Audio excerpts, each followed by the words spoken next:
सौम्य तरीके से आपने जो इस आज की प्रोग्राम की शुरुआत करी है, वास्तव में काबिले तारीफ है सर। सर आप सब लोगों का आशीर्वाद है। जी धन्यवाद और शुक्रिया कहना चाहूंगा मैं मेरी ग्रेट अपलाइंस का, जिन्होंने आज का ये मुझे मंच दिया ताकि मैं अपनी बातें, अपने अनुभव और अपनी गलतियां मैं आपके सबके साथ में शेयर कर सकूं। कारण है कि जो सपने लेकर के हम सब लोग यहाँ पर आए हैं, जितने भी लोग आज के इस प्रोग्राम में हैं, लगभग 650-700 के करीब, वो सभी लोग अपने सपनों को पूरा कर पाए, अपनी मंजिल को प्राप्त कर पाए। तो ये कारण है कि हम लोग आपके बीच में हैं, अपनी गलतियों को बताने के लिए, अपने जो कौन से ऐसे काम किए जिनकी वजह से आज हम एक शानदार जिंदगी जी पा रहे हैं। तो सभी का वेलकम करता हूं और सभी को दुआएं देता हूं तहे दिल से कि आप जो भी तमन्ना लेकर, जो भी आरज़ू लेकर आज के इस प्रोग्राम में शामिल हुए हैं, तो वो सभी आपकी तमन्नाएं, सभी आपके सपने परमपिता परमेश्वर हर हाल में पूरा करे और डेफिनेटली करेगा, क्योंकि आप गंभीर व्यक्ति हैं और सुबह सुबह रजाई को छोड़ करके तैयार होकर के मीटिंग में बैठना, ये साबित करता है कि आप एक गंभीर व्यक्ति हैं अपने लाइफ के प्रति, इसलिए आज आप यहाँ पर हैं। सभी का वेलकम है। बात शुरू करूंगा मैं अपने जीवन के बारे में, और उससे पहले मैं धन्यवाद देना चाहूंगा परमपिता परमात्मा को, जिन्होंने मुझे इस लायक समझा कि मुझे ये अपॉर्चुनिटी दी, मुझे रास्ता दिखाया और आज मैं एक शानदार जीवन जी पा रहा हूँ, एक बढ़िया जीवन जी पा रहा हूँ। तो ये सबसे पहले जो धन्यवाद है परमात्मा का।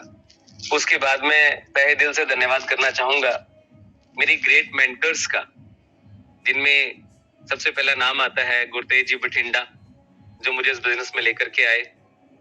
उसके बाद में मुझे मार्गदर्शन दिया और बहुत सारे मेरे मेंटोर्स ने, जिनमें रामहरि यदुवंशी जी, मुंबई से उद्धव गुट्टे साहब, और उसके बाद में बहुत ज्यादा मुझे क्लोजली गाइड करने वाले, हाथ पकड़ के चलाने वाले, पल पल सपोर्ट करने वाले हमारे राजवीर सेखों जी और हमारे वीरबान चौधरी जी। बहुत ज्यादा इनको सम्मान देता हूं दिल से, क्योंकि आज जो भी मैं जीवन जी पा रहा हूं वो इन्हीं महागुरुओं की बदौलत है। और मैं तो यहाँ तक महसूस करता हूँ कि जैसी जिंदगी आज मुझे मिली है, उसके लिए मैं इनका कर्ज जीवन भर उतार नहीं पाऊंगा। मैं हमेशा इनका ऋणी रहूंगा। और मैं तो यहाँ तक भी महसूस करता हूँ दिल से कि यदि मेरे शरीर के चमड़े की छील करके अगर जूतियां भी बना के इनके पैरों में मैं पहना दूं, तो शायद तब भी मैं इनका एहसान नहीं चुका पाऊंगा। इतना मेरा जीवन को इन्होंने बदला है, इतना सहयोग, इतना योगदान मुझे इन सब का मिला है। मैं बहुत ही ऋणी हूँ और नमस्कार करता हूँ, बार बार धन्यवाद देता हूँ तहे दिल से इन सभी मेरे मेंटर्स का और एनेडस वेलनेस ग्रेट सिस्टम का, क्योंकि एक ऐसा सिस्टम जिसने लाखों लोगों के जीवन को प्रभावित करा, सेहत को प्रभावित करा और आर्थिक स्थिति को चेंज करने में, मजबूती देने में एक बहुत बड़ा योगदान अदा करा। इतने सारे लोग सालों साल से संघर्ष कर रहे थे, लेकिन संघर्ष ही उनको मिल रहा था, शोषण ही मिल रहा था उनको। लेकिन इस सिस्टम के माध्यम से आज 160 से ज्यादा करोड़पति हैं, जिन्होंने अपने बड़े बड़े महल बनाए हैं, बड़े बड़े घर बनाए हैं, शानदार बंगले बनाए हैं, लग्जरी गाड़ियां ली हैं, अपने कर्जा मुक्त जीवन प्राप्त करा है, जिस कर्जे की वजह से उनकी जिंदगियां बिल्कुल निढाल हो चुकी थी, निराश हो चुकी थी। और बहुत सारे लोग इस स्थिति से गुजरते हुए अपने जीवन का भी अंतकाल कर लेते हैं और पूरा परिवार पीछे से सारी जिंदगी भी लगता है। तो रेनेडस वेलनेस से आकर के ऐसी शक्ति, ऐसी ताकत प्रदान करी कि आज जीवन बदल चुका है। तो धन्यवाद है रेनेडस के संस्थापकों का, हमारे एमडीज का, हमारे डायरेक्टर्स का, और हमारे ऑफिस के अंदर जो भी मैनेजमेंट में लोग अपना योगदान देते हैं, एक एक व्यक्ति का, एक एक स्टाफ का, जिसकी वजह से पूरा सिस्टम, ये तंत्र चलता है और जिसकी वजह से हमारे घर के चूल्हे भी जलते हैं। तो दिल से धन्यवाद एक एक कार्यकर्ता का, एक एक सपोर्टर का, जो इसको चलाते हैं। हम ऋणी हैं आप सभी के। अपने बातचीत की शुरुआत में एक बहुत ही, मेरी जो प्रिय एक कविता उसके माध्यम से करना चाहूंगा, और आप इसको दिल में उतारिएगा, इसके एक एक शब्द को समझिएगा, इसकी गहराई को फील कीजिएगा, महसूस कीजिएगा, और हमेशा इसको अपने दिल और दिमाग में बना के रखिएगा। मैं विश्वास दिलाता हूं कि आपकी कामयाबी 100% पक्की हो जाएगी। गर जुनून हो सर पे तेरे, अंतर में हो विश्वास, दिल में। गर जुनून हो सर पे तेरे, अंतर में हो विश्वास, फिर ठोकर और ठुकराने का होगा कहां एहसास। मकसद में सच्चाई हो तो सीना ठोकर यही कहो, मकसद में सच्चाई हो तो सीना ठोक के यही कहो, झुकना होगा दुनिया तुझको, विश्वास पे अपने खड़े रहो, अड़े रहो, अड़े रहो, अड़े रहो। दुनिया बदली है जिसने भी, पहले उसको इनकार मिला। जिन्होंने भी दुनिया बदली है, पहले उनको हमेशा इनकार मिला। दुनिया ने डायरेक्टली कबूल नहीं किया उनके विचारों को और उनको। दुनिया बदली है जिसने भी, पहले उनको इनकार मिला, अपमानों का हार मिला और तानों का उपहार मिला। हर श्वास में अब विश्वास भरो, लहरों के विपरीत बहो, हाथों में विजय मशाल लिए, विश्वास पे अपने खड़े रहो, अड़े रहो, अड़े रहो, अड़े रहो। अपने सपने तुम स्वयं चुनो और बुन लो विश्वास की डोरी से। हम अपने जीवन के मालिक हैं, हम अपने सपने स्वयं चुनेंगे। हमें कोई गाइड क्यों करे, कोई हमें क्यों बताए कि तुम केवल इतना ही कर सकते हो, केवल तुम दुकान पे नौकरी कर सकते हो, केवल तुम दिहाड़ी मजदूरी कर सकते हो, तुम्हारी कोई औकात नहीं है, तुम्हारी कोई योगदान। दुनिया कौन होती है हमें बताने वाली? हमें खुद डिसाइड करना है। अपने सपने तुम स्वयं चुन लो और बुन लो विश्वास की डोरी से। तुम विजय गर्जना के नायक, तुम विजय गर्जना के नायक, तुमको क्या लेना अब लोरी से। हम वो अब छोटे बच्चे नहीं है कि जैसे माँ छोटे बच्चों को पुचकारती थी, है ना, गोद में लेकर के, थोड़ा सा भी कुछ हुआ तो वो बड़ा लोरी सुना करके हमें सहलाती थी। अब हम एक युद्ध लड़ रहे हैं, हम युद्ध लड़ रहे हैं अपने परिवार को बदलने का, अपने सपनों को पूरा करने का, इस गरीबी को हराने का, इन पीढ़ियों को काटने का और अपने देश और समाज को बदलने का। तो हम विजय गर्जना के नायक हैं, हमें ज्यादा पुचकार की जरूरत नहीं है। हम कई बार लोग बहुत ज्यादा पुचकार चाहते हैं अपने अपलाइन से भी। अरे लीडर है हम, लीडर, हमें कुछ बड़ा करना है। अपने सपने तुम स्वयं चुन लो और बुन लो विश्वास की डोरी से। तुम विजय गर्जना के नायक, तुमको क्या लेना अब लोरी से। तुम स्वयं सिद्ध इस जीवन की, स्वयं सिद्ध, अपने सपनों को, अपने मकसद को, अपने टारगेट को सिद्ध करने वाले, अचीव करने वाले। तुम स्वयं सिद्ध इस जीवन के, उन्मुक्त गगन में उड़े चलो। आरंभ आज से नवयुग का, आज से नवयुग का आरंभ अपने को करना है। जब जागो तभी सवेरा। आरंभ आज से नवयुग का, विश्वास पर अपने खड़े रहो, अड़े रहो, अड़े रहो, अड़े रहो। कभी हार मत मानो, हमेशा अड़े रहो। यही चीज मैंने अपने जीवन के अंदर साथियों समझी और इसको मैंने लागू करा। मैं ब्रीफ के अंदर, आज शॉर्ट के अंदर अपना थोड़ा सा लाइफ का जो जर्नी है वो भी शेयर करने चाहूंगा।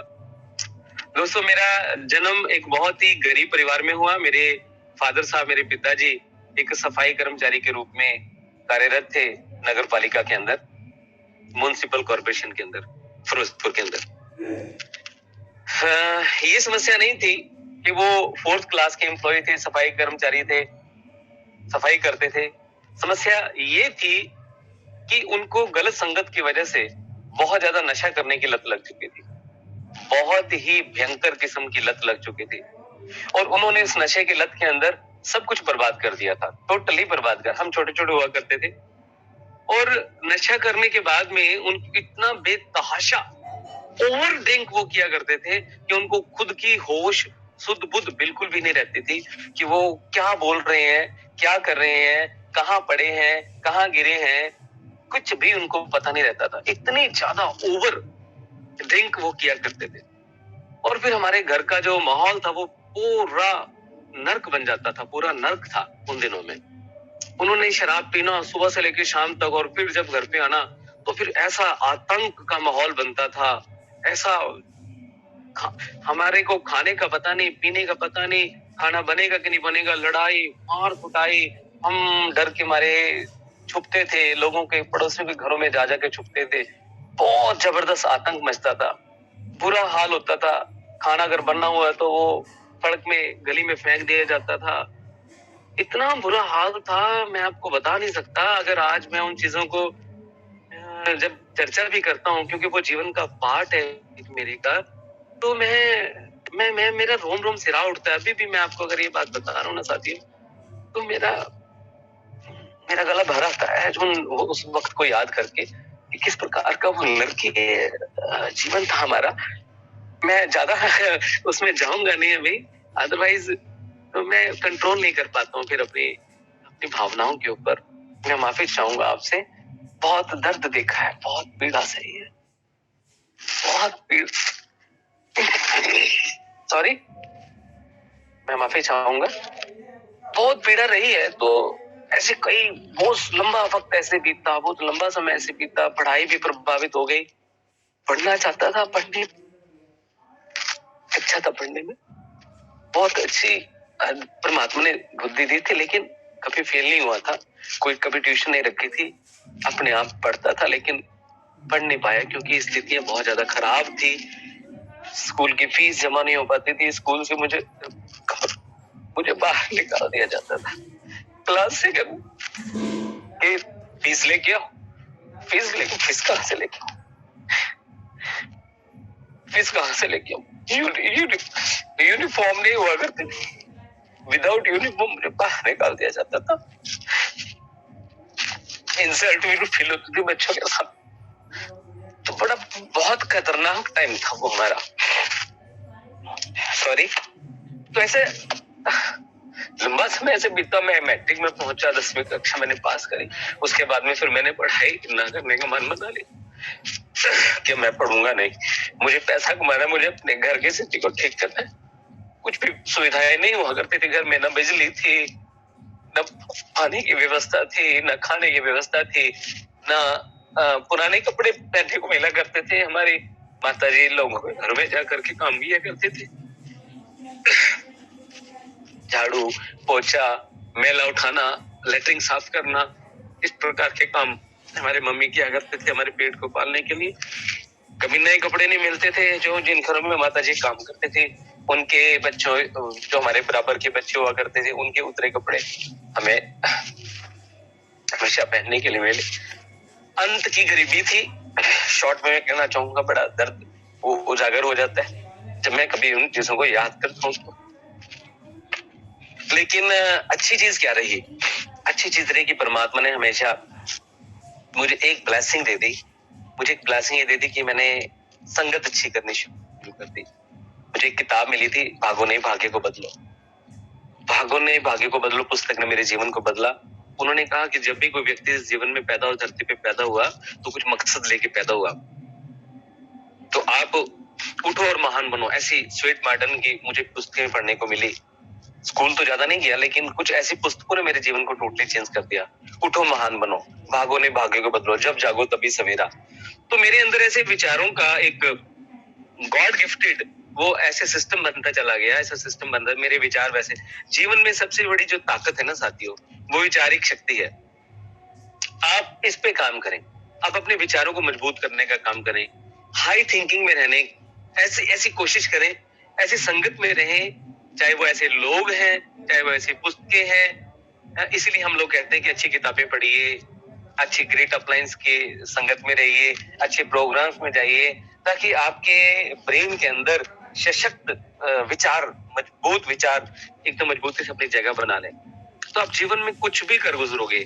आप जीवन में कहीं से भी उठ के कहीं भी पहुंच जाओगे।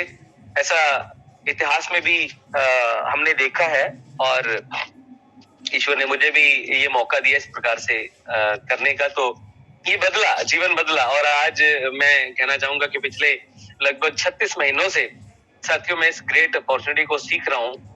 और इस ग्रेट अपॉर्चुनिटी को सीखते सीखते कमाल हो गया दोस्त। मैं आपको बताना चाहूंगा, आपको खुशी होगी जानकर के, बहुत सारे जो हमारे मेरे साथी मेरी आवाज को सुन रहे हैं, ये जो आपका दोस्त कभी 1-1 रुपए के लिए मोहताज हुआ करता था, कभी एक रोटी के लिए भी मोहताज हुआ करता था, आज साथियों आज 246 रुपए की इनकम से शुरुआत करके मैंने लगभग 1 करोड़ और 35 लाख रुपए से ज्यादा की यहाँ पे अर्निंग की है। तो जीवन बदल गया, इतिहास बदल गया, रिकॉर्ड टूट गए, आज लोगों के मुंह बंद हो गए, आज लोगों की जुबान बंद हो गई, आज इतिहास पलट के रख दिया। मैं अपने खानदान का पहला व्यक्ति बना जो करोड़पति हूँ, विदेश की धरती पे जाने वाला, एरोप्लेन में बैठने वाला, मैं अपने खानदान का पहला व्यक्ति बन गया। साथियों, मेरे दोस्त, ये आप भी कर सकते हो, ये आप भी कर सकते हो। अगर आपके अंदर भी कुछ ऐसे जज्बात हैं, अगर आपके अंदर भी कुछ ऐसी विचारिक शक्ति आप अगर पैदा कर लो, ये आपके कंट्रोल की बात है। बधाई की बात यह कि आपके कंट्रोल की बात है, आप इसको बदल सकते हो, आप अपनी मानसिकता को करेक्ट कर सकते हो। सबसे बड़ी चीज मानसिकता है साथियों। तो आज गाड़ियां मेरे पास में है, 2 कारें मैंने यहाँ से खरीदी हैं, मैंने प्लॉट्स यहाँ से खरीदे हैं, मैंने एक घर यहाँ से बनाया है, और अभी एक वो घर जो मैं अपने छोटे भाई को गिफ्ट करने वाला हूँ, वो गिफ्ट करके उसको, और अपने लिए जो नया प्लॉट मैंने बाय करा है, उसके ऊपर मैं बहुत शानदार एक बंगले की शुरुआत इसी साल करने वाला हूँ। लगभग उसका जो बजट एस्टिमेटेड है वो 70 लाख रुपए का है। तो टोटली लाइफ आज खुशियों से भरपूर है। जिंदगी में आज कोई किसी प्रकार का कोई चिंता है ही नहीं। अरे नजदीक भी चिंता नहीं है। तो ये सब आपको भी मिल सकता है, इन सब पे आपका भी हक है, ये सब आप भी प्राप्त कर सकते हो 100%। अगर आप आज इस मीटिंग में हो तो आप ये, मैं आपको प्रॉमिस करता हूँ कि केवल आप कुछ बातों का ध्यान रख लेना। मैं कुछ बातें आपसे शेयर करूंगा, उन बातों का केवल आप ध्यान रख लेना। अगर उन बातों पर आप ध्यान देते हैं तो डेफिनेटली 100%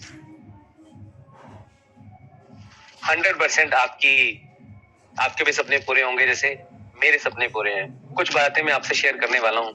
कुछ ऐसे काम हैं जो आपको कभी नहीं करने हैं। बहुत सारे करने वाले काम आपको हमारे ग्रेट अप्लायंस बताते हैं, रोज आकर के बताते हैं, लेकिन मैं कुछ ऐसे काम आपको बताऊंगा जो आपको बिल्कुल भी नहीं करने हैं। सबसे पहला काम तो साथियों, इस बिजनेस के अंदर आपको जो कभी नहीं करना, आपको कुछ भी नया अपनी अपलाइन के पूछे बिना नहीं करना। जो आपका सफल अपलाइन है उसके पूछे बिना, आपको उसकी सलाह के बिना कुछ भी नया, आपको आपके मन में बहुत सारे विचार आते होंगे कि भी मैं ऐसा कर लूं तो बिजनेस बढ़ा लूंगा, ऐसा कर लूं तो अपना रैंक बढ़ा लूंगा। तो ठीक है, अच्छी बात है, विचार आने चाहिए, लेकिन आपको उसको अप्लाई करने से पहले आपको एक बार अपने सीनियर अपलाइन से, जो भी आपका मेंटोर है इस बिजनेस के अंदर, आपको उसके एडवाइस जरूर लेनी चाहिए कि सर ऐसा मन में है मेरे, तो मैं करूं या ना करूं। लेकिन कई सारे दोस्त जो हमारे इसका उल्टा कर देते हैं, करने के बाद पूछते हैं कि सर मैंने ऐसा कर दिया। भाई जब कर ही दिया तो पूछने का क्या औचित्य रहा, पूछने का क्या मतलब रहा। करने से पहले पूछना है, क्योंकि उन्होंने जिंदगी में बहुत सारे नुकसान उठाए हैं, बहुत सारी गलतियां, आपके सीनियर अपलाइन जहां आज बैठे हैं, जहां आज पहुंचे हैं, वो बहुत सारे मिस्टेक्स करके पहुंचे हैं, तो उनको मालूम है क्या करने से क्या होता है। उन्होंने अपने सर को फोड़ा, माथे को फोड़ा है, उनको मालूम है कि कहाँ माथा मारने से कितना खून निकलता है, कम निकलता है, ज्यादा निकलता है या नहीं निकलता है। तो इसलिए उनसे एक बार एडवाइस जरूर लें। दूसरा, इस काम के अंदर कभी भी आपको जब भी मुंह खोलना है तो आपको कुछ अच्छा ही बोलना है।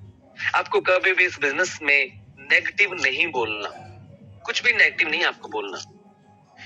और खास करके आपको अपनी अपनी टीम के साथ में कुछ भी नेगेटिव बात नहीं करनी कभी भी। हमेशा आपको अपनी टीम के साथ में हमेशा पॉजिटिव बात करनी है, हमेशा उत्साहित बात करनी है, एनर्जेटिक रहना है आपको। कभी भी नेगेटिव बात अपनी टीम से नहीं करनी। और खास करके दूसरा, अपनी क्रॉस ग्रुप के साथ में, क्रॉस लाइन के साथ में कभी भी आपको कोई नेगेटिव बात नहीं बोलनी। कुछ भी आपको लगता है कि वो नेगेटिव है, हो सकता है कि आपको अभी लग रहा है नेगेटिव है, पर वो हो सकता है नेगेटिव ना हो, असल में उसका बहुत बड़ा फायदा आगे मिलने वाला हो। जैसे अभी हमारी कंपनी ने एक बहुत शानदार काम करा, एक बहुत जबरदस्त काम करा कि हमारे दोनों साइड के अंदर एसोसिएट को कंपलसरी कर दिया गया। सर अगर आप गहराई से, अगर आप बड़े बिजनेसमैन हैं जो बिजनेस को अच्छे से जानता है, समझता है और इसका बड़ा विजन है, उसको मालूम है कि कितनी बड़ी ये चीज कंपनी ने कर दी है और कितना फायदा, कितना बड़ा आराम, कितना बड़ा सुख इससे आपको आने वाले भविष्य के अंदर मिलने वाला है। इस बिजनेस से हम छोटी मोटी इनकम के लिए इस बिजनेस में नहीं आते हैं। कोई 5-7 हजार, 10,000, 20,000 कमाने के लिए, कोई दाल रोटी कमाने के लिए इस बिजनेस में नहीं आते हैं। इस बिजनेस में हम आते हैं कम से कम करोड़पति बनने के लिए। इसलिए कम से कम करोड़पति बनने के लिए, लाखों रुपए महीना कमाने के लिए। तो साथियों, लाखों रुपए महीना कब आएगा? जब आपकी नींव मजबूत होगी, जब आपकी फाउंडेशन मजबूत होगी। छोटी मोटी इनकम तो जुगाड़ से आ जाएगी, है ना, कुछ भी उल्टा पुल्टा कर लो, छोटी मोटी इनकम आ जाएगी। लेकिन साथियों बड़ी इनकम जो आएगी वो फंडामेंटल जो फाउंडेशन है आपकी वो स्ट्रांग होगी, उसी से आएगी। तो ये चीज कंपनी ने बहुत अच्छी करी है कि दोनों साइड के अंदर एसोसिएट बनाना कंपलसरी है। ठीक है, ध्यान देना जरूरी है। आप देखिए कितना बड़ा फायदा मिलेगा। कुछ लोगों को नहीं समझ है इसकी, मैं माफी चाहूंगा, कुछ चीजें मैं अभी शायद आपको ऐसे मेरे मुख से निकल जाए, भावनात्मक रूप से मैं बात, क्योंकि हम लोग कोई प्रोफेशनल ट्रेनर या स्पीकर नहीं है, हम लोग तो दिल से काम करने वाले लोग हैं, तो भावना से बात करने वाले लोग हैं। यदि कुछ मैं ऐसा बोल जाऊं तो कृपया मुझे माफ कर दीजिएगा, लेकिन जो भी बोलूंगा सच बोलूंगा, और जो भी बोलूंगा आपके फायदे के लिए कर बोलूंगा, आपके बड़े सुंदर स्वर्णिम भविष्य के लिए बोलूंगा। ठीक है, तो कुछ लोगों को अभी इसकी ताकत का मालूम नहीं है, तो वो इसको बड़ा पता नहीं कितना बड़ा पहाड़ बना के ले रहे हैं, कितना बड़ा, और ऐसा हो गया, वो इसको इतना नेगेटिव बोल रहे हैं। कुछ लोग नहीं बोलना चाहिए, उनको मालूम नहीं है। पूछिए अपने अप्लायंसेस के बेनिफिट, डिटेल में जाके बैठिए, सर इसके बेनिफिट बताइए क्या है। हमेशा कमजोर पक्ष को मत देखिए, पॉजिटिव पक्ष को देखिए, पॉजिटिव पक्ष क्या है। अगर पॉजिटिविटी बड़ी है तो फिर छोटी मोटी जो आज की समस्या है ना, कई बार छोटा सा टीका लगता है बच्चे को तो दर्द होता है ना, लेकिन वो टीका अगर ना लगे तो भविष्य में बीमारी कितनी बड़ी लग सकती है। वो बीमारी पूरे जीवन को खत्म कर सकती है उस बच्चे की। उसके जीवन को बचाने के लिए माँ बाप, डॉक्टर बचपन में छोटे छोटे टीके लगाते हैं। तो ये छोटा सा टीका है, दर्द होगा, कोई दिक्कत वाली बात नहीं है, बेनिफिट बहुत बड़ा होगा, भविष्य बहुत बड़ा होगा, ये मैं आपको गारंटी देता हूँ इस बात की। तो कोई भी नेगेटिव बात की चर्चा आप अपने डाउनलाइन, अगर आपको पूछना अपने अपलाइन से पूछिए, और वो भी उसका ज्यादा सिर मत खाइए अपने अपलाइन का भी। देखिए अपलाइन कोई कूड़े का ढेर नहीं है, कूड़े का डब्बा, डस्टबिन नहीं है कि दुनिया भर की नेगेटिविटी दिन भर में उनका आप पूरा कूड़ा उन्हीं पे उड़ेल दें। नेगेटिविटी की तरफ ध्यान मत दें। चैलेंजेस हर जगह आते हैं, यदि आपको बड़ा करना है तो बड़े में बड़े चैलेंज आएंगे, तो कोई दिक्कत, वो चैलेंज का सामना करना है। जो स्थितियों का सामना करेगा वही आगे बढ़ेगा, जो स्थिति का सामना नहीं करता वो आगे नहीं बढ़ सकता। किसी की आलोचना मत करें, अपलाइन की, डाउनलाइन की, किसी की आलोचना मत करें, प्रोडक्ट की किसी की आलोचना कभी ना करें, कभी भी। आलोचना बड़ी खतरनाक चीज है। जब भी आप आलोचना करते हैं तो अपनी इच्छा की तरफ जाते हैं। हमेशा जब भी मुंह खोले तारीफ के लिए मुंह खोले। जब भी कुछ मुंह में विचार आए, मन में विचार आए कुछ बोलने की, तो पहले यहाँ पर एक बार सोच लें, क्या ये पॉजिटिव, क्या ये तारीफ है या ये आलोचना है। अगर तारीफ है तो मुंह खोले, अगर आलोचना है तो मुंह बंद रखें। और सार्वजनिक 5, 7, 10, 20 लोग बैठे हुए हैं और आप वेग में आए और वेग में आपने किसी की आलोचना कर दी, सर आपके कपड़े अच्छे नहीं लग रहे हैं, सर आपके जूते अच्छे नहीं लग रहे हैं, सर ये तो आपने अच्छा नहीं बोला, सर आपको ये आपने खराब बोल दिया, आपको ऐसा नहीं बोलना चाहिए। तो सार्वजनिक रूप से तो खासकर कभी आलोचना ना करें। और यदि आप किसी को सुधार करना चाहते हैं, अपनी डाउनलाइन में आप सुधार करना चाहते हैं, तो आप उनको अकेले में बात करें। ठीक है, पहले उनकी तारीफ करें, उनके 2, 4, 5 अच्छे पॉइंट उनको बताएं, उनकी खूबियां उनको बताएं। उसके बाद में फिर उनको वो जो पॉइंट आप सुधारना चाहते हैं ना, वो फिर उनको बताएं कि सर आप में ये बड़ा अच्छा है, सर आप में ये बड़ा अच्छा है, आप बोलते बड़ा अच्छा हो, सर आप लोगों को फॉलो बड़ा अच्छा करते हो। सर एक छोटी सी चीज ये है कि अगर आप टाइम की पंचल हो जाएं, है ना, तो आप कमाल कर सकते हो। सर आपके जैसा तो कोई लीडर ही नहीं है। और फिर उसके बाद में जब जैसे तो ना वो हम टोस्ट बनाते हैं, टोस्ट तो ऊपर भी ब्रेड, नीचे फिर अंदर कुछ हम भरते हैं और फिर नीचे ब्रेड। तो ऐसे जब आप किसी बात करें तो टोस्ट बनाएं, पहले तारीफ करें, बीच में फिर उसको सुधार करें, करेक्ट करें, और फिर नीचे फिर तारीफ करें। ऐसे करके उनमें सुधार करें। और सुधार, उनकी भावना केवल, हमारी भावना केवल एक ही होना चाहिए कि वो जीवन में आगे बढ़े, उनकी लेग पुलिंग या उनको गिराना नहीं। और लेग पुलिंग से मुझे बात याद आई है, कभी भी किसी की लेग पुलिंग ना करें, कभी भी किसी की लेग पुलिंग ना करें। लेग पुलिंग का मतलब होता है साथियों कि हम मीटिंग में गए, हमने देखा मीटिंग में हमारे किसी दोस्त को कोई और बंदा लेकर के आया हुआ है, और तब तो हम जागे नहीं, हमने उसको फोन नहीं करा। हमें महीना हो गया, 2 महीने हो गए, 4 महीने बिजनेस करते हुए, तब तो हमने उससे कांटेक्ट नहीं करा। अभी तो कोई और उसको लेकर के आ गया, तो हम उसके पीछे पड़ गए, उसके घर पहुंच गए, सर आप तो मेरा भाई है, तुम तो मेरे दोस्त हो, मेरे साथ ज्वाइन करो। अगर वो ज्वाइन हो भी चुका है, उनको बोलना तेरे केवाईसी रिमूव करवा दूंगा, ये कर दूंगा, वो कर दूंगा, तो मेरे साथ ज्वाइन कर लो। साथियों किसी का घर बर्बाद करके हमारे घर में कभी खुशहाली नहीं आ सकती, याद रखना। ये बिजनेस दुआएं कमाने का है, दुआएं कमानी है, किसी को हर्ट नहीं करना, किसी का दिल नहीं दुखाना, किसी की लेग पुलिंग नहीं करनी है। यदि जो आप बीजते हो ना साथी, वो आपको वापस मिलता है। यदि आप किसी के ग्रुप को खराब करोगे, किसी के लीडर को खराब करोगे, तो वो चीज आपको भी मिलने वाली है। आपको भाई केवल अपने शहर में बिजनेस तोड़ना करना है, आपको बड़ा लीडर बनना है, आपको पूरे जिले में, उसके बाद में पूरे राज्य में, उसके बाद में पूरे देश में बिजनेस करना है आपको। कितना माहौल सुरक्षित होना चाहिए कि आप कहीं भी किसी को ज्वाइन करवा दें, वहां के लीडर को आप फोन कर दें कि सर ये मेरा पर्सन है और ये मीटिंग में मैं इसको भेज रहा हूँ, और आप इतने कॉन्फिडेंट हो कि वहां आप उसकी पालन पोषण वैसे होगा जैसे आप करोगे। लेकिन ये तब होगा जब आप किसी के व्यक्ति का पालन पोषण करोगे। हमें बड़ा मान होता है, बड़ा गर्व होता है, हमारे साथ में बड़े अच्छे अच्छे लीडर काम करते हैं। हमारे नईम भाई हैं, हमारे मनोज भाई हैं, कितने सारे लीडर हैं, हमारे काका जी हैं, हमारे मेरी बहन है, लवली बहन है ना, और कितने सारे और लीडर हैं हमारे।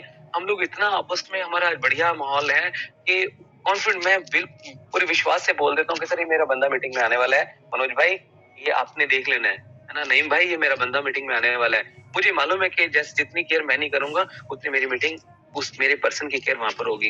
उनको मालूम है अगर सुनील के एरिया में कोई पर्सन है तो फिर वो मुझे फोन कर देंगे, तो उनका वो बंदा बिल्कुल सुरक्षित है, वैसे पालना होगी। इस प्रकार का माहौल अपने को बनाना है, किसी की लेग पुलिंग नहीं करनी है। नेक्स्ट, आपको कभी भी किसी के पैसे के साथ हेरफेर नहीं करना है, किसी के प्रोडक्टों के साथ में हेरफेर नहीं करना है। आपको यदि किसी से पैसा आपने ले लिया, तो यानी कि प्रोडक्ट देने के लिए, तो आपको टाइमली उसका प्रोडक्ट उसको देना है। बल्कि आपको चाहिए कि थोड़े प्रोडक्ट आप एडवांस अपने पास में रखिए और तुरंत उसके प्रोडक्ट डिलीवरी कीजिए।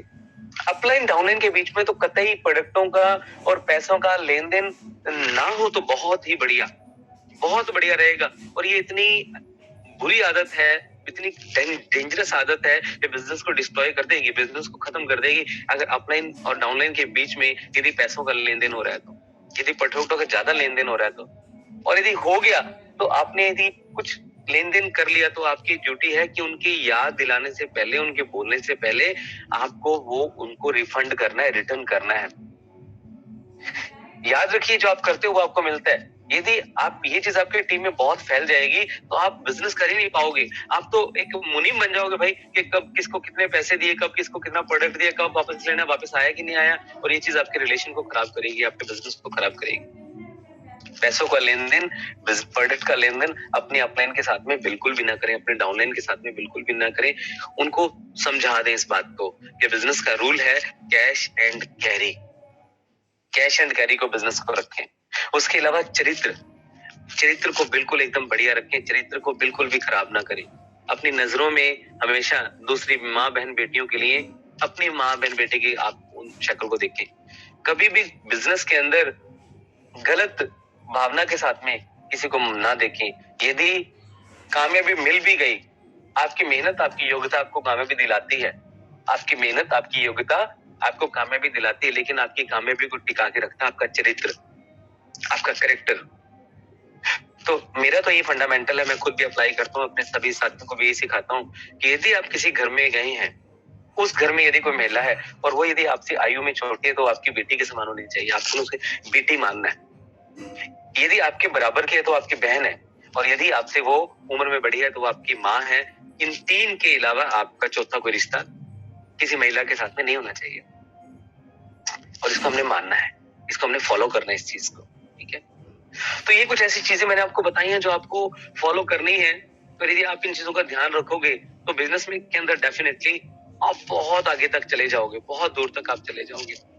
ठीक है, और उसके अलावा अब कुछ ऐसी चीजें भी हैं जो मैं आपको बताना चाहूंगा, जो बहुत सारी लोग, गारंटी मैं आपको देता हूँ, गारंटी। यदि आप नाकामयाब होना चाहते हो तो नाकामयाब होने की मेरी गारंटी है ना। मैंने पहले आपको बताया क्या काम करें, लोग आपको बताते हैं क्या काम करें। अब वो चीजें हैं जो गारंटीड आपको असफल करेंगी।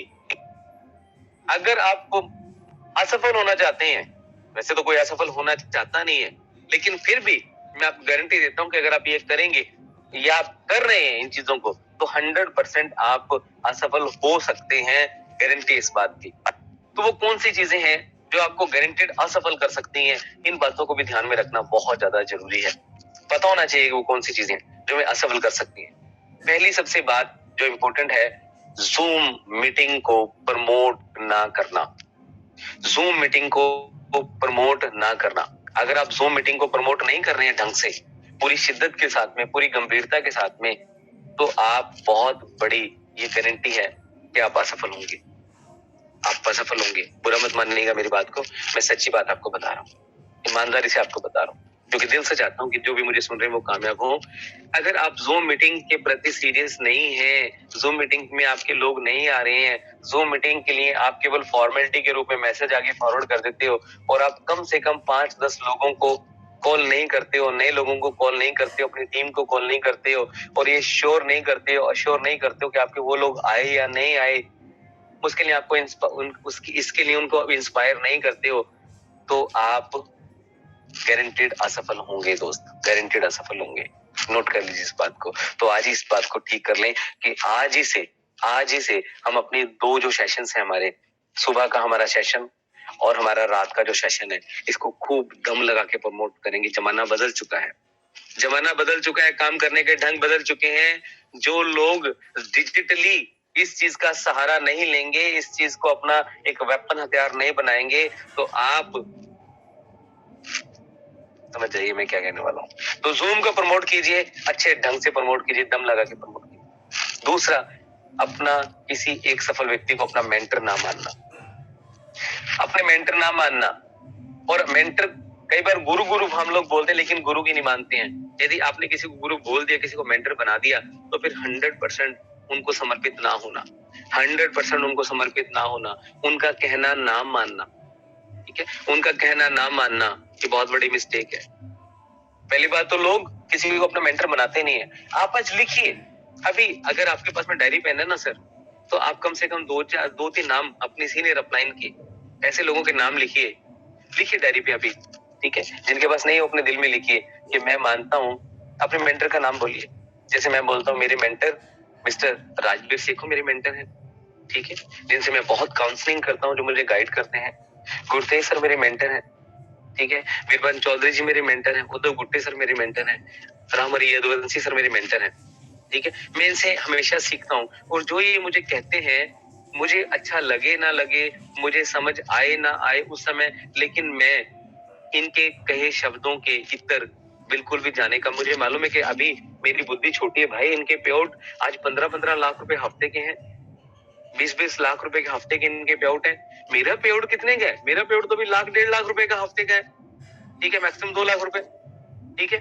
तो मुझे अगर अपने पेआउट को 10 लाख रुपए पे लेके जाना है, मुझे अपने पेआउट को 15 लाख पे लेके जाना है, मुझे अपने पेआउट को 20 लाख पे जाना है, तो मेरी अकल अभी छोटी है, इनके पास बड़ी अकल है, तो मुझे इनकी अकल के हिसाब से चलना है। मुझे भले बात पसंद आ रही है नहीं आ रही है, मुझे भले बात अच्छी लग रही है कि नहीं लग रही है, लेकिन अगर इन्होंने कुछ कह दिया, तो मुझे ये विश्वास होता है कि आगे चल के मेरा फायदा होगा ही होगा, आगे चल के, क्योंकि दुनिया में कोई भी मेंटर, कोई भी अपलाइन अभी अपनी डाउनलाइन का नुकसान नहीं करेगा।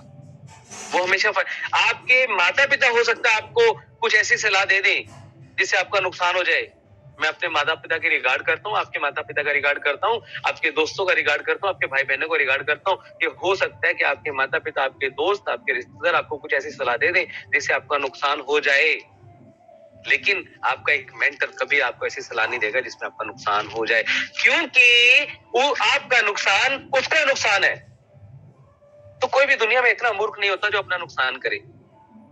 आपकी तरक्की में आपके मेंटर की तरक्की है, आपकी ग्रोथ में उनकी ग्रोथ है, तो उनकी सलाह को तो ऐसे मान लेना जैसे ब्रह्म वाक्य साक्षात भगवान ने आपको कोई बात बता दी हो, ऐसे आपको उसको फॉलो करना है, रिलीजियसली फॉलो करना है, धार्मिक भावना के साथ में फॉलो करना है। जैसे कुछ लोग बड़े कट्टर होते हैं अपने धार्मिक भावनाओं के, धार्मिक रिचुअल्स के, कि मुझे सुबह उठ के शिव चालीसा, हनुमान चालीसा का, गीता का, रामायण का पाठ करना है, मुझे गुरु ग्रंथ साहब में जपजी साहब का पाठ करना है, मुझे रामायण पढ़नी है, मुझे बाइबल पढ़नी है, मुझे चर्च जाना है, मुझे जल चढ़ाना है। ऐसे रिलीजियसली कुछ लोग बड़े कट्टर होते हैं, तो इतनी कट्टरता के साथ में आपको अपने प्लेन की बात को फॉलो करना मेरे भाई।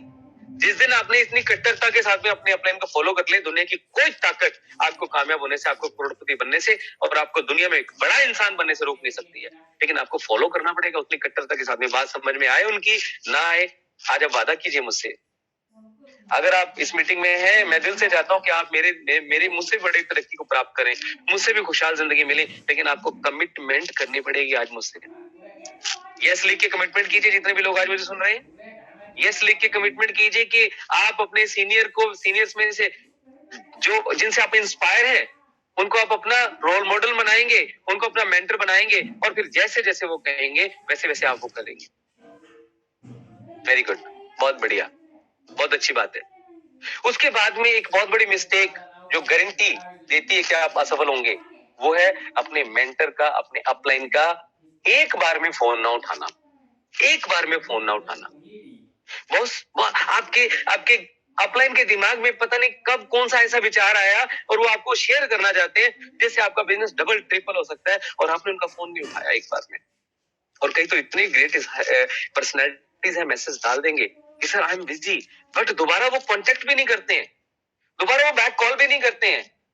सर आपको नहीं मालूम कि कौन सा विचार ऐसा आया था और आपने वो मौका गवा दिया, आपने वो चांस मिस कर दिया। वो विचार आपके जीवन को बदल सकता था। दुनिया में सबसे इंपॉर्टेंट व्यक्ति कोई इस दुनिया में है तो वो आपका मेंटर है। आपके मेंटर का आपको एक बार में कॉल रिसीव करना चाहिए और मजबूरीवश यदि आप कहीं उठा नहीं पाए, आप बिजी हैं, तो आपको पहले प्राथमिकता के आधार पर बाकी सारे काम छोड़ के, आप खाना पीना सब छोड़ के पहले बैक कॉल लगानी है आपको कि सर आपका कॉल आया था, बताइए क्या बात है। ज्यादा गैप नहीं पड़ना चाहिए, नहीं तो वो विचार जो आया था वो स्किप हो जाएगा और वो निकल गया तो आपके जीवन से कामयाबी निकलने के रिस्क बढ़ सकता है। तो बहुत बड़ी मिस्टेक है अपने अपलाइन का फोन ना उठाना। और दूसरी बहुत बड़ी मिस्टेक है, जब मीटिंग चल रही है, जब प्लान चल रहा है, जब काउंसलिंग चल रही है, कुछ भी हो रहा है, चाहे वो आपकी अपलाइन आपको साथ, आप अपनी अपलाइन के साथ में गए, आप अभी नए हैं और अपनी अपलाइन किसी से प्लान दिखा रही है, किसी को प्रोडक्ट बता रही है, कुछ भी, चाहे छोटी मीटिंग चाहे बड़ी मीटिंग, उस मीटिंग के दौरान अपने मोबाइल का लगातार इस्तेमाल करते रहना, लगातार अपने फोन में लगे रहना, बहुत बड़ी गलती है ये, बहुत बड़ी गलती है। आप अगर छोटी मीटिंग है, बड़ी मीटिंग है, उस समय अपनी मीटिंग को ध्यान से सुने, पूरे ध्यान से सुने कि अपनी आपकी अपलाइन क्या बता रही है, चाहे वो 1-2 मीटिंग है चाहे बड़ी मीटिंग है। अगर आप इस फोन में लगे रहेंगे तो आपकी टीम भी वही देखेगी और वो भी फोन में लगी रहेगी। तो बहुत बड़ी मिस्टेक है बातचीत के दौरान, मीटिंग के दौरान अपने फोन का इस्तेमाल करना। इसको आज ही से बंद कर दें, अदरवाइज ये चीज गारंटी करती है कि आप असफल हो सकते हैं। ड्रेस कोड पर ध्यान ना देना। ड्रेस कोड पर बहुत ज्यादा ध्यान देने की जरूरत है। आपका ड्रेस कोड अच्छा होना चाहिए। यदि आप इस बिजनेस में आए हैं, आप अच्छे दिखने तो चाहिए एटलीस्ट। पहले आप दिखेंगे, जो जो नजरों को पहले अच्छा लगेगा वो मन को अच्छा लगेगा, जो नजरों को, आंखों को अच्छा नहीं लगेगा वो मन को अच्छा कैसे लगेगा। जो नजरों को पसंद नहीं आएगा वो मन को पसंद कैसे आएगा। आप लोगों को इम्प्रेस करना चाहते हैं, आप लोगों को इस बिजनेस में लाना चाहते हैं, आप लोगों को पहले पसंद आना सीखिए कि लोग आपको कैसे पसंद करेंगे। बाकी चीजें तो वो लोग आपकी बाद में समझेंगे, आप कैसे इंसान है वो तो बाद में पता चलेगा, लेकिन पहले तो आपके ड्रेस कोड को देखते हैं। ड्रेस कोड आपका हमेशा अच्छा होना चाहिए, रीजनेबल, एकदम बढ़िया। आप लखपति करोड़पति बनना चाहते हैं, बिजनेसमैन बनना चाहते हैं, तो आपका ड्रेस कोड एक बिजनेसमैन के जैसा होना चाहिए। प्लेन शर्ट, लाइट कलर के शर्ट, डार्क कलर की पैंट, चमड़े के लेदर के शूज, ठीक है, ब्लैक शूज, और ब्राउन शूज हैं तो ब्राउन बेल्ट, अगर ब्लैक शूज हैं तो ब्लैक पैंट, ब्लैक बेल्ट। इस प्रकार का ड्रेस कोड आपका बेटर होना चाहिए, बहुत अच्छा ड्रेस कोड पर बहुत ध्यान देना। मैं ये नहीं कह रहा कि आपको महंगे कपड़े पहनने हैं बहुत ज्यादा, भले आप सस्ते कपड़े पहन लीजिए लेकिन वो कम से कम साफ सुथरे हो। आपके जो कफ है, ये कफ आपके मैले ना हो, ये आपके कॉलर मैले ना हो। ऐसे ना कि 2-2 3-3 दिन आपने एक ही ड्रेस पहन रखी है और वो मैल नजर आ रहा है, यहाँ मैल नजर आ रहा है, ठीक है। तो कपड़े आपके इस्त्री किए हो, प्रेस किए हो कपड़े अपने पहनने हैं। और कई बार तो लोग इतनी मिस्टेक करते हैं, 500 डायरेक्टर बन गए हैं, 1000 डायरेक्टर बन चुके हैं, मीटिंग ले रहे हैं, लेकिन मीटिंग के अंदर ड्रेस कोड एक एक अरे ड्रेस कोड आपके कॉन्फिडेंस को कई गुना बढ़ा देता है। ड्रेस कोड आपके कॉन्फिडेंस को कई गुना बढ़ा देता है। एक पुलिस वाला है, एक फौजी है, अगर वो ड्रेस कोड में कहीं किसी से मिलता है तो सबसे पहले सामने वाला व्यक्ति उसको उस प्रकार से देख करके उस हिसाब से बात करता है। और यदि पुलिस वाला और यदि हमारा फौजी भाई अगर ड्रेस कोड में सिविलियन कपड़ों में जाए तो उसको क्या उतनी वैल्यू मिलेगी? नहीं मिलेगी। यदि आप भी मीटिंग ले रहे हो, आप सेमिनार ले रहे हो और आपका ड्रेस कोड यदि अच्छा नहीं है, ऐसे बिजनेसमैन का ड्रेस कोड नहीं है, तो आप कभी भी अपनी टीम पर और ऑडियंस के ऊपर वो प्रभाव नहीं छोड़ पाओगे। बड़ा अफसोस होता है कि 500 डायरेक्टर आदमी बन चुका है, 1000 डायरेक्टर मेरा भाई बन चुका है, लेकिन मीटिंग ले रहा है, स्टेज पर जा रहा है, लेकिन ड्रेस कोड पर उसका बिल्कुल भी ध्यान नहीं है। ड्रेस कोड आपका अच्छा होना चाहिए। अगर आप मीटिंग ले रहे हो तो आप टाई लगा करके मीटिंग लेना सीखिए। आपकी टाई जरूर होनी चाहिए। जैकेट वैकेट पहनकर आपको मीटिंग नहीं लेनी है, आपको ब्लेजर पहनना है या आपको ऐसे बास्केट पहननी है। अगर ये नहीं है तो अकेला टाई लगाकर, आप मौसम ठीक हो चुका है, गर्म मौसम है तो टाई लगा करके जाना। भैया जैसा दिखोगे वैसा आपको लोग मानेंगे। ड्रेस कोड पर बहुत ज्यादा ध्यान देना है। ड्रेस कोड बहुत ज्यादा इंपॉर्टेंट रखता है। उसके अलावा अगली बात है, अपने कोर लीडर से रोज बात ना करना। अपने कोर लीडर से आपको रोज बात करनी है। आपने 20, 50, 100 लोग ज्वाइन करवा दिए, उनमें से छांटिए कि कौन लोग गंभीर हैं। उनसे कमिटमेंट लीजिए कि मैं आपको कामयाब करने में जान लगा दूंगा कि आप अपनी कामयाबी लेके गंभीर हैं। और जो आपको गंभीर दिखे उनको अलग से छांट लीजिए, उनसे रोज बात कीजिए। रोज प्लानिंग कि आज की क्या प्लानिंग है, होम मीटिंग कितनी आज आप लेने वाले हो, वन टू वन आज कितनी करने वाले हो, आज कितनी फॉलोअप आप करने वाले हो। तो ये आपको अपने कोर लीडर से रोज बात करनी है। और इसके अलावा एक लास्ट में आपको ऐसी गलती बताऊंगा जो अगर आप करेंगे तो डेफिनेटली ना कामयाब होने की पक्की गारंटी है। और वो है गलती करने के बाद में सॉरी ना बोलना, ईगो में रहना, है ना, घमंड में रहना। सॉरी बोल दीजिए, अगर कुछ गलती हो गई है तो सॉरी बोल दीजिए। डाउनलाइन को भी सॉरी बोल दीजिए अगर कुछ गलती हो गई है, अपलाइन को भी सॉरी बोल दीजिए अगर कुछ गलती हो गई है। घमंड में मत रहिए। घमंड का तो बड़े बड़े जैसे सूरमा हमारे भूतकाल में हुए। घमंड तो उन्होंने भी घमंड अपना करके, घमंड ने उनको भी नस्तो नाबूद कर दिया। तो नम्र बनिए, गलती हो गई तो सॉरी कहने में कोई कुछ हमारा घिसता नहीं है, हम छोटे नहीं हो जाते। जो माफी मांग लेता है और माफ कर देता है वो इंसान जीवन में हमेशा खुश रहता है, प्रसन्न रहता है, आनंद में रहता है। तो आज समय हो चुका है बातचीत करने से, बड़ा आपको मुझे आनंद प्राप्त हुआ, बड़ी खुशी हुई। और उम्मीद करता हूं कि आप जो आपको बताया गया इसको आप अमल में लेके आएंगे और डेफिनेटली आप जीवन में बड़ी कामयाबी को प्राप्त करेंगे और बहुत दूर तक आप जाएंगे। रेडिस वेलनेस हमारा स्वर्णिम भविष्य लिखेगी और वो काम हम करेंगे जो आज तक दुनिया में किसी ने ना किया, वो रिकॉर्ड हम बनाएंगे।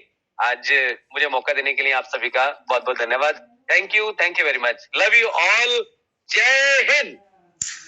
बहुत बहुत शुक्रिया सुनील शुक्रगुजार जी का। आज वास्तव में लग रहा है कि आज हम लोगों ने जो नई शुरुआत की